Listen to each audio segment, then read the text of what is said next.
We're in the middle of a series called Blindsided. I didn't see that coming.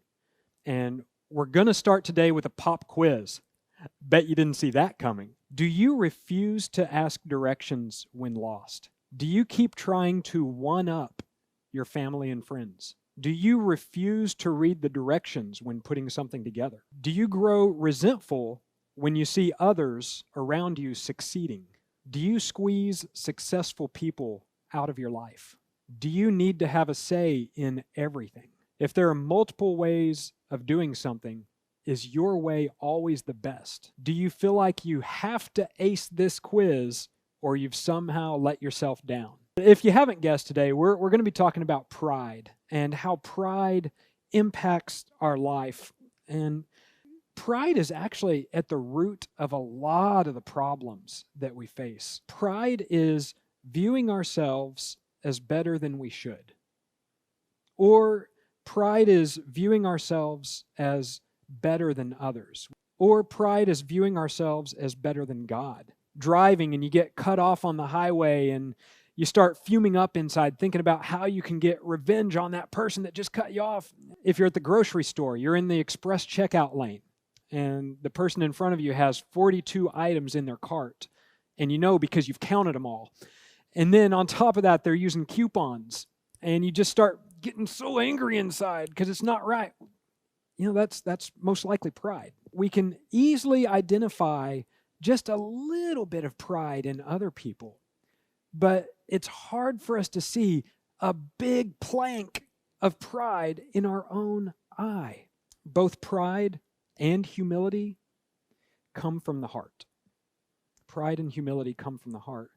We see the core problem with pride, and that is obsession with self.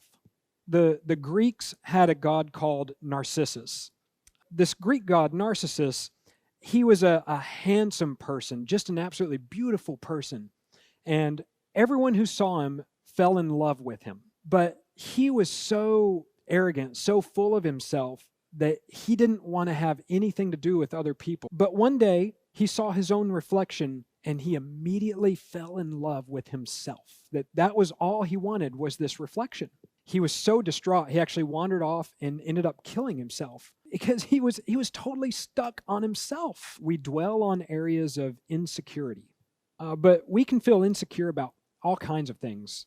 The way we look, our competency, something from our past that we're insecure about, our current status. And it comes from pride.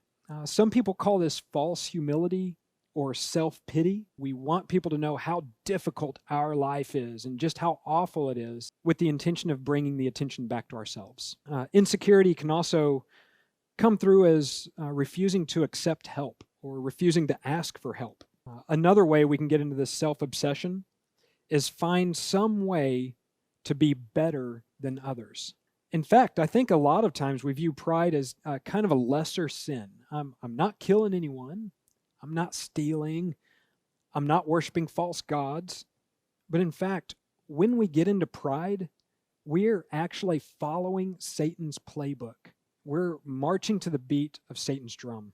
Pride leads us into other sins. And pride isolates us. Nobody likes to be around someone who always feels superior, who's judgmental, who always knows best. If you continue to walk in pride, God will oppose you. God will oppose you. If you know me well, you know I'm a fan of sumo. And this is what I think of when I think of God opposing us. And by the way, we're the little guy on the right. And the final end of all this, if we continue in pride, is destruction. So there's the diagnosis, there's the damage pride can do. So what can we do about pride in our lives? Choose to be humble. We can choose to humble ourselves. Humility is not thinking less of yourself. It is thinking of yourself less. But there are promises for those who choose humility. The results are honor, God's grace in your life, God exalting you. Look over that list. Isn't that what we wanted to begin with? Isn't that what pride is seeking? to exalt ourselves and put ourselves on a higher level. If we're humble, God will exalt us. If we seek our own way through pride, trying to exalt ourselves, God is going to humble us. So, how do we practice humility? Look to the interest of others. We all have self-interests, okay? You have to eat when you're hungry. You have to sleep when you get tired.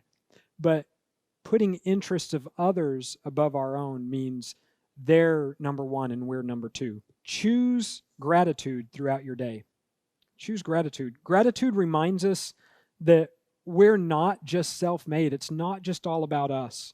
And God has given us far more than we deserve to begin with. Third way is take the low place. This approach, it's opposite of human nature.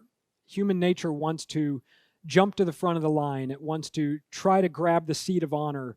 It wants to elevate ourselves. When you're pulling into the restaurant parking lot and you see a family getting out of their car, do you throw it in park and run up to get ahead of them in line, or do you let them go first?